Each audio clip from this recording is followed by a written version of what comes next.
సనాతన ధర్మంలో విష్ణువు లోకాన్ని కాపాడే పరమాత్మగా భావిస్తారు. ధర్మాన్ని కాపాడేందుకు, అధర్మాన్ని నాశనం చేసేందుకు విష్ణువు ఎన్నో అవతారాలు తీసుకున్నాడు. భగవద్గీతలో కూడా ఇలా చెప్పబడింది. యదా యదా హి ధర్మస్య గ్లానిర్భవతి భారత్ అంటే ధర్మం తగ్గినప్పుడు, అధర్మం పెరిగినప్పుడు విష్ణువు అవతారం తీసుకుంటాడు. ఈ అవతారాలలో ముఖ్యమైనవి దశావతారాలు.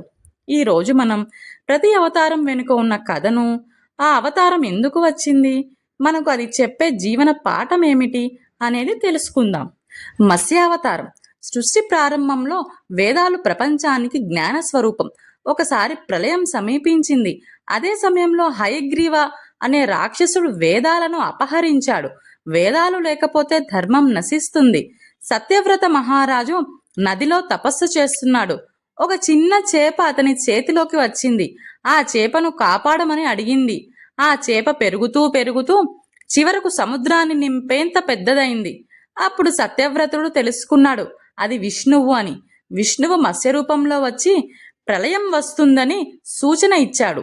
ఋషులు, విత్తనాలు, జీవరాశులు పడవలో చేరాలని చెప్పాడు.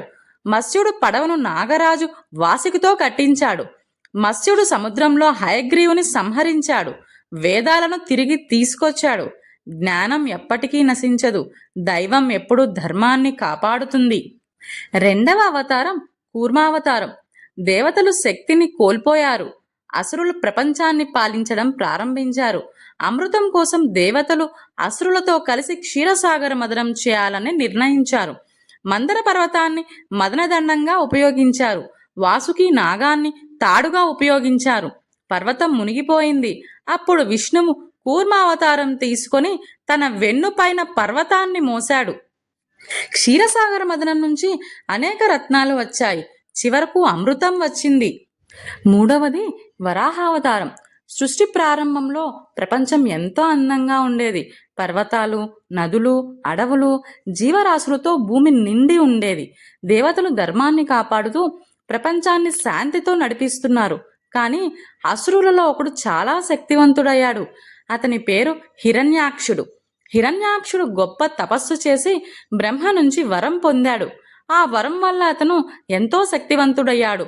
ఆ శక్తితో అతను దేవతలను కూడా భయపెట్టడం ప్రారంభించాడు. అహంకారం పెరిగింది. ఒకరోజు అతను ఇలా అనుకున్నాడు, ఈ భూమి మొత్తం నా సొంతం. అతను భూమిని సముద్రంలోకి తోసేశాడు. దాంతో భూమి పూర్తిగా సముద్రం అడుగున మునిగిపోయింది. ప్రపంచం మొత్తం చీకటిలో మునిగిపోయింది. దేవతలు భయపడ్డారు. భూమి లేకపోతే జీవం ఎలా ఉంటుంది అని వారు ఆలోచించారు. అందరూ కలిసి విష్ణువును ప్రార్థించారు. ప్రభు, ప్రపంచాన్ని రక్షించండి. వారి ప్రార్థన విన్న విష్ణువు ఒక అద్భుత రూపంలో అవతరించాడు. విష్ణువు ఒక మహావరాహ రూపం తీసుకున్నాడు.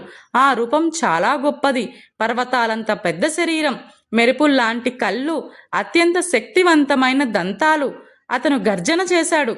ఆ గర్జనతో లోకాలు కంపించాయి. దేవతలు ఆనందించారు.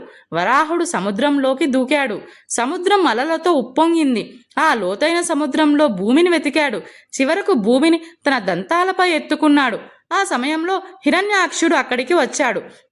హిరణ్యాక్షుడు కోపంతో వరాహుడిపై దాడి చేశాడు. వారిద్దరి మధ్య భయంకరమైన యుద్ధం జరిగింది. సముద్రం ఉప్పొంగింది. లోకాలు కంపించాయి.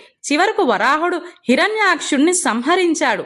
హిరణ్యాక్షుడు చనిపోయిన తర్వాత వరాహుడు భూమిని పైకి తీసుకొచ్చాడు.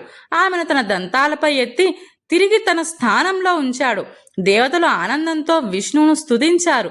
ప్రపంచం మళ్ళీ శాంతిని పొందింది. వరాహ అవతారం మనకు ఒక గొప్ప పాఠం చెబుతుంది. అహంకారం ఎప్పుడూ నాశనం అవుతుంది. ధర్మాన్ని ఎవరూ నాశనం చేయలేరు. దైవం ఎప్పుడూ ప్రపంచాన్ని కాపాడుతుంది. నాలుగవది నరసింహావతారం. హిరణ్యకశిపుడు తీవ్రమైన తపస్సు చేశాడు. ఆ తపస్సు చూసి బ్రహ్మదేవుడు ప్రత్యక్షమయ్యాడు. అప్పుడు హిరణ్యకశిపుడు ఇలా వరం కోరాడు, నేను మనిషి చేత చనిపోవద్దు, జంతువు చేత చనిపోవద్దు. పగలు కాదు, రాత్రి కాదు, ఇంట్లో కాదు, బయట కాదు, భూమిపై కాదు, ఆకాశంలో కాదు. బ్రహ్మ వరం ఇచ్చాడు. ఆ వరం పొందిన తర్వాత హిరణ్యకశిపుడు అహంకారం చాలా పెరిగింది. తనను దేవుడుగా ప్రకటించాడు. ప్రపంచం మొత్తం తనను పూజించాలని ఆజ్ఞ ఇచ్చాడు. ఎవరైనా విష్ణువును పూజిస్తే వారిని శిక్షించాడు. హిరణ్యకశిపుడిని ఒక కుమారుడు పుట్టాడు. అతని పేరు ప్రహ్లాదుడు. ఆ చిన్నవాడిని విష్ణువుపై అపారమైన భక్తి ఉంది. అతను ఎప్పుడూ ఇలా జపించేవాడు, ఓం నమో నారాయణ. ప్రహ్లాదుడి భక్తి చూసి హిరణ్యకశిపుడు చాలా కోపగించాడు. అతన్ని ఎన్నో విధాలుగా బాధించాడు. అతన్ని విషం ఇచ్చాడు, పర్వతం నుంచి తోశాడు, అగ్నిలో పెట్టించాడు. కానీ ప్రతిసారి విష్ణువు అతన్ని కాపాడాడు. ఒకరోజు హిరణ్యకశిపుడు అడిగాడు, నీ విష్ణువు ఎక్కడ ఉన్నాడు? ప్రహ్లాదు చెప్పాడు, ఆయన ఎక్కడైనా ఉన్నాడు. అప్పుడు హిరణ్యకశిపుడు కోపంతో ఒక స్తంభాన్ని కొట్టాడు. అప్పుడే ఆ స్తంభం నుంచి ఒక భయంకరమైన రూపం బయటికి వచ్చింది. అది సగం మనిషి, సగం సింహం. అదే నరసింహ అవతారం. ఆ రూపం చూసి లోకాలు కంపించాయి. నరసింహుడు హిరణ్యకశిపుడిని పట్టుకున్నాడు. అతన్ని గడపపై కూర్చోబెట్టి తన గోళ్లతో చంపాడు. అది సాయంత్రం సమయం. అలా బ్రహ్మ ఇచ్చిన వరం ఏది కూడా ఉల్లంఘించకుండా నరసింహుడు అతన్ని సంహరించాడు. హిరణ్యకశిపుడు చనిపోయిన తర్వాత నరసింహుడు కోపం ఇంకా తగ్గలేదు. అప్పుడు చిన్న ప్రహ్లాదుడు ఆయన ముందుకు వచ్చాడు. ప్రహ్లాదుడి భక్తి చూసి నరసింహుడు శాంతించాడు, అతన్ని ఆశీర్వదించాడు. 5వది వామనావతారం. ఒక చిన్న బ్రాహ్మణ బాలుడు 3 అడుగులతో విశ్వాన్ని కొలిచాడని మీరు ఎప్పుడైనా విన్నారా? అహంకారం ఎంత పెద్దదైనా దైవం ముందు అది ఎంత చిన్నదో చూపించిన అవతారం వామనావతారం. ఈ అవతారం వినయం, ధర్మం మరియు భక్తి యొక్క గొప్ప కథ. పూర్వకాలంలో ఒక గొప్ప రాజు ఉండేవాడు. అతని పేరు మహాబలి. అతను అసుర వంశానికి చెందినవాడైన అత్యంత ధార్మికుడు, దాతృత్వం కలవాడు.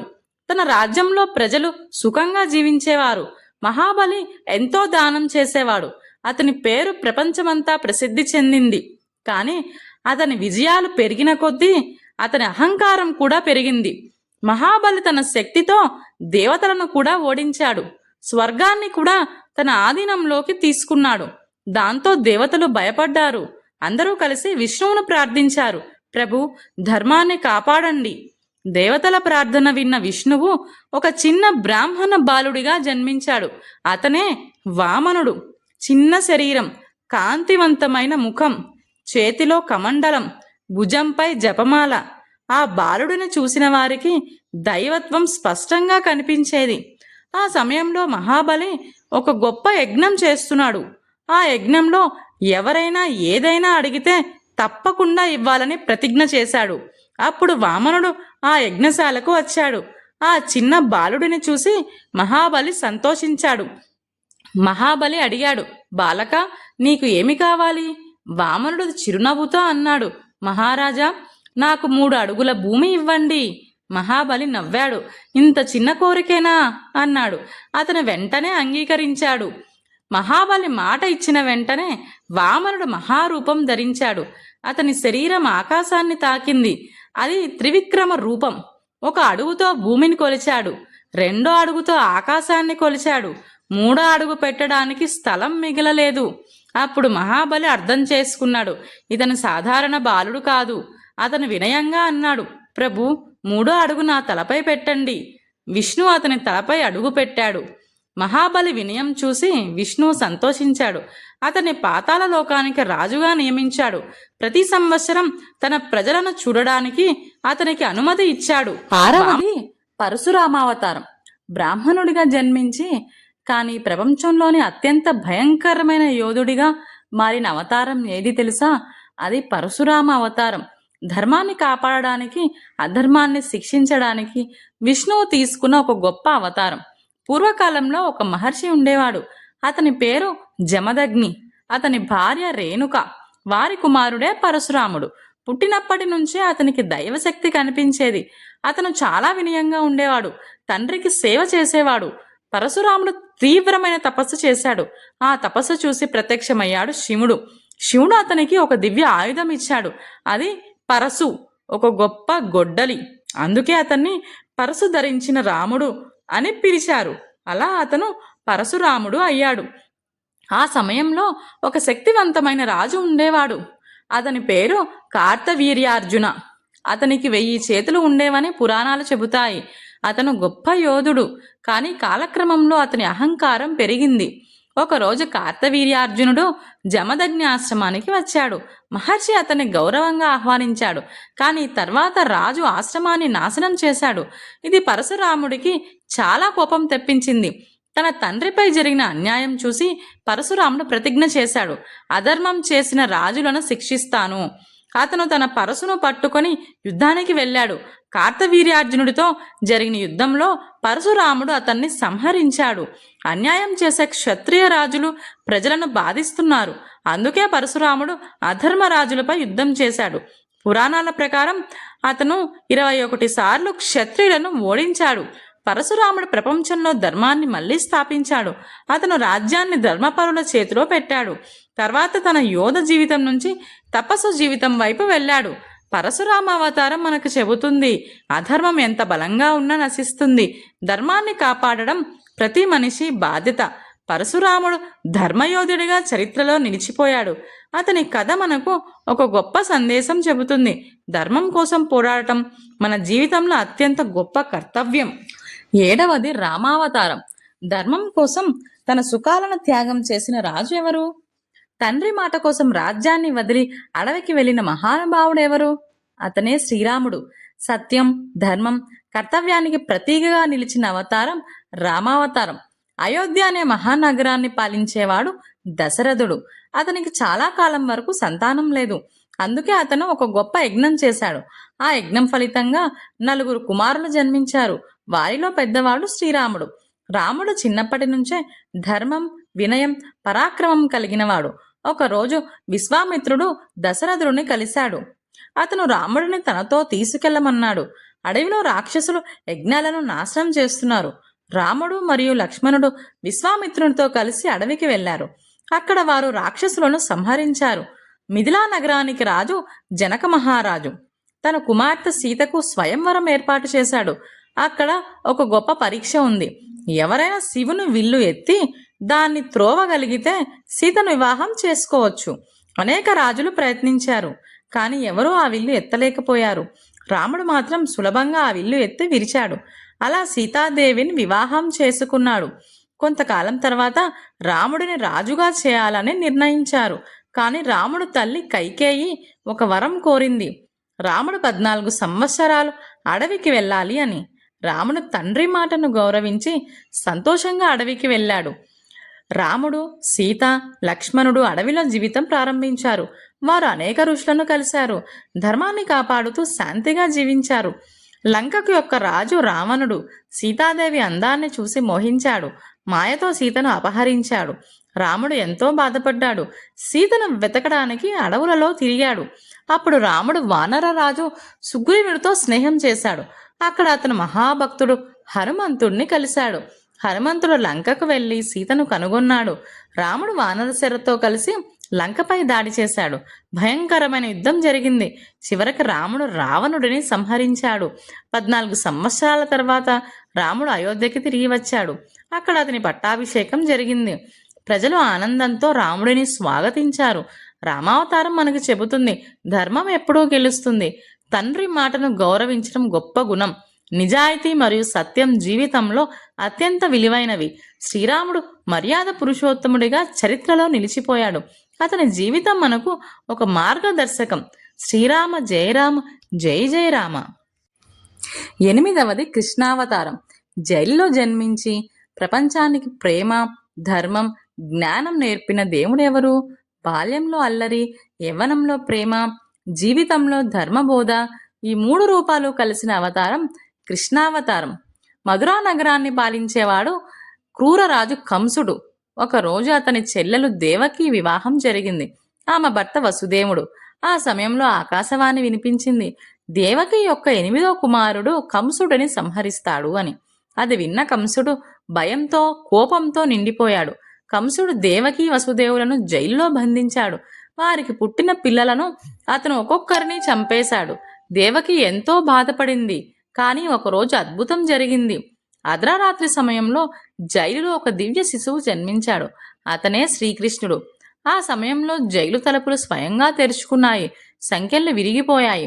వసుదేవుడు ఆ శిశువును తీసుకుని యమునా నదిని దాటాడు. వసుదేవుడు కృష్ణుడిని యశోద మరియు నంద దగ్గర ఉంచాడు. అక్కడ కృష్ణుడు బాల్యంలో ఎంతో అల్లరి చేసేవాడు. వెన్న దొంగలించడం, గోపికలతో ఆటలు ఆడడం. అందుకే అతన్ని నవనీత చోరుడు అని పిలిచారు. ఒకసారి యమునా నదిలో భయంకరమైన పాము కాళియ నివసించేది. ఆ పాము వల్ల ప్రజలు భయపడేవారు. కృష్ణుడు ఆ పాముపై నాట్యం చేశాడు. అలా కాళియను సంహరించాడు. గోకుల ప్రజలు ఇంద్రుడిని పూజించేవారు. కృష్ణుడు వారికి గోవర్ధన పర్వతాన్ని పూజించమన్నాడు. దాంతో కోపంతో ఇంద్రుడు భారీ వర్షం కురిపించాడు. అప్పుడు కృష్ణుడు గోవర్ధన కొండను చిన్న వేళ్లతో ఎత్తి పట్టుకున్నాడు. ప్రజలను కాపాడాడు. తర్వాత కృష్ణుడు మధురకు వెళ్ళాడు. అక్కడ కంసుడితో యుద్ధం చేశాడు. చివరకు కృష్ణుడు కంసుడిని సంహరించాడు. ప్రజలు ఆనందించారు. తర్వాత కృష్ణుడు పాండవులకు సహాయం చేశాడు. కురుక్షేత్ర యుద్ధంలో అర్జునుడికి ఉపదేశం చేశాడు. ఆ ఉపదేశమే భగవద్గీత. కృష్ణావతారం మనకు చెబుతుంది, ధర్మం కోసం పోరాటం అవసరం. ప్రేమ మరియు భక్తి జీవితాన్ని పవిత్రం చేస్తాయి. జీవితం ఒక లీల. శ్రీకృష్ణుడు ప్రేమ, జ్ఞానం, ధర్మానికి ప్రతీక. అతని జీవితం మనకు ఒక మార్గదర్శకం. హరే కృష్ణ కృష్ణ కృష్ణ హరే హరే. 9వ బుద్ధావతారం. రాజభవనంలో జన్మించి ప్రపంచానికి శాంతి, కరుణ, అహింసను బోధించిన మహానుభావుడు ఎవరు? అతనే బుద్ధుడు. యుద్ధం కాదు, అహంకారం కాదు, శాంతి మరియు జ్ఞానం ద్వారా ప్రపంచాన్ని మార్చిన అవతారం బుద్ధావతారం. పూర్వకాలంలో కపిలవస్తు అనే రాజ్యంలో ఒక రాజు పాలించేవాడు. అతని పేరు శుద్ధోదనుడు. అతని రాణి మాయాదేవి. వారికి ఒక కుమారుడు జన్మించాడు. ఆ శిశువు పేరు సిద్ధార్థుడు. జన్మించినప్పుడు జ్యోతిష్కులు ఇలా చెప్పారు, ఈ బాలుడు గొప్ప చక్రవర్తి అవుతాడు లేదా గొప్ప ఆధ్యాత్మిక గురువు అవుతాడు అని. రాజు శుద్ధోదనుడు తన కుమారుడు సన్యాసిగా మారకూడదని అనుకున్నాడు. అందుకే సిద్ధార్థుడిని రాజభవనంలోనే పెంచాడు. అతనికి అన్ని సుఖాలు ఇచ్చాడు. అక్కడ సంగీతం, ఆనందం అన్నీ ఉన్నాయి. కానీ సిద్ధార్థుడి మనసులో ఏదో ప్రశ్న ఎప్పుడూ ఉండేది. ఒకరోజు సిద్ధార్థుడు రాజభవనం బయటకి వెళ్ళాడు. అక్కడ అతను 4 దృశ్యాలు చూశాడు. ఒక వృద్ధుడు, ఒక రోగి, ఒక మృతదేహం, ఒక సన్యాసి. ఈ దృశ్యాలు అతన్ని చాలా ఆలోచింపజేశాయి. జీవితం ఎందుకు ఇంత బాధతో ఉంది అని అతను ప్రశ్నించాడు. ఒక రాత్రి సిద్ధార్థుడు ఒక గొప్ప నిర్ణయం తీసుకున్నాడు. అతను రాజభవనాన్ని వదిలి సత్యాన్ని వెతకడానికి బయలుదేరాడు. అతను రాజు కాదు, ఒక సాధకుడిగా మారాడు. సిద్ధార్థుడు సంవత్సరాల పాటు తపస్సు చేశాడు. అతను కఠిన సాధన చేశాడు. చివరకు ఒక చెట్టు క్రింద ధ్యానం చేశాడు. ఆ చెట్టే బోధి చెట్టు. అక్కడ అతనికి జ్ఞానం లభించింది. అప్పుడు అతను బుద్ధుడయ్యాడు. బుద్ధుడు ప్రపంచానికి ముఖ్యమైన బోధనలు ఇచ్చాడు. అహింస, కరుణ, మధ్యమ మార్గం, ధ్యానం. అతను చెప్పిన ముఖ్యమైన సత్యాలు చతురార్య సత్యాలు. బుద్ధావతారం మనకు చెబుతుంది, కోపం కన్నా కరుణ గొప్పది, హింస కన్నా శాంతి గొప్పది, జ్ఞానం ద్వారా జీవితం మారుతుంది. బుద్ధుడు ప్రపంచానికి శాంతి మరియు జ్ఞానం మార్గాన్ని చూపించాడు. అందుకే ఆయనను ప్రపంచమంతా గౌరవిస్తుంది. బుద్ధం శరణం గచ్ఛామి. చివరి అవతారం కల్కి అవతారం. కలియుగం చివరిలో ప్రపంచంలో అధర్మం పరాకాష్ఠకు చేరుకుంటే ధర్మాన్ని కాపాడడానికి ఎవరు వస్తారు? పురాణాలు చెబుతున్నాయి. ఆ సమయంలో ఒక దివ్య యోధుడు వస్తాడు. తెల్ల గుర్రంపై సవారీ చేస్తూ చేతిలో ఖడ్గంతో అధర్మాన్ని నాశనం చేస్తాడు. అతడే కల్కి అవతారం.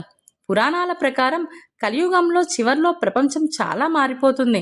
ధర్మం తగ్గిపోతుంది, అధర్మం పెరుగుతుంది. మనుషులలో లోభం, అహంకారం, కోపం పెరుగుతాయి. నిజాయితీ తగ్గిపోతుంది. ప్రజలు ధర్మాన్ని మర్చిపోతారు. అనేక పురాణాల్లో కల్కి అవతారం గురించి చెప్పబడింది. ప్రత్యేకంగా భాగవత పురాణం మరియు విష్ణు పురాణంలో కల్కి అవతారం వివరంగా ఉంది. ఈ గ్రంథాల ప్రకారం కల్కి అవతారం కలియుగం చివర్లో వస్తాడు అని. పురాణాల ప్రకారం కల్కి అవతారం ఒక పవిత్ర గ్రామంలో జల్పిస్తాడు. ఆ గ్రామం పేరు శంబల. అతని తండ్రి పేరు విష్ణుయాశ. అక్కడ జన్మించిన బాలుడు దైవశక్తితో పెరుగుతాడు. కల్కి అవతారం ఒక తెల్ల గుర్రంపై సవారీ చేస్తాడు. ఆ గుర్రం పేరు దేవదత్త అని పురాణాలు చెబుతాయి. చేతిలో ప్రకాశించే ఖడ్గం ఉంటుంది. ఆ ఖడ్గంతో అధర్మాన్ని నాశనం చేస్తాడు. కల్కి అవతారం వచ్చినప్పుడు ప్రపంచంలో అన్యాయం ఎక్కువగా ఉంటుంది. అతను అధర్మాన్ని చేసే రాజులను, దుర్మార్గులను శిక్షిస్తాడు. ప్రపంచాన్ని మళ్ళీ ధర్మ మార్గంలో నడిపిస్తాడు. కల్కి అవతారం తర్వాత కలియుగం ముగిస్తుంది. మళ్ళీ సతయుగం ప్రారంభమవుతుంది. ప్రపంచంలో శాంతి వస్తుంది, ధర్మం పెరుగుతుంది. ప్రజలు సత్యం మరియు న్యాయ మార్గంలో జీవిస్తారు. కల్కి అవతారం మనకు ఒక గొప్ప సందేశం చెబుతుంది. అధర్మం ఎంత పెరిగినా చివరికి నశిస్తుంది. ధర్మం ఎప్పుడూ తిరిగి వస్తుంది. దైవం ప్రపంచాన్ని ఎప్పుడూ వదిలిపెట్టదు. కల్కి అవతారం మనకు ఒక ఆశనేస్తుంది. ప్రపంచంలో ఎప్పుడైనా అధర్మం ఎక్కువైనా దైవం తప్పకుండా వస్తుంది, ధర్మాన్ని కాపాడుతుంది. ఓం నమో నారాయణాయ. విష్ణువు యొక్క దశావతారాలు మనకు ఒక గొప్ప సందేశం ఇస్తాయి. ధర్మాన్ని కాపాడాలి, అహంకారాన్ని దూరం పెట్టాలి, సత్యం మరుగు న్యాయ మార్గంలో నడవాలి. ఎప్పుడైనా ప్రపంచంలో అధర్మం పెరిగితే విష్ణువు తప్పకుండా అవతారం తీసుకుంటాడు.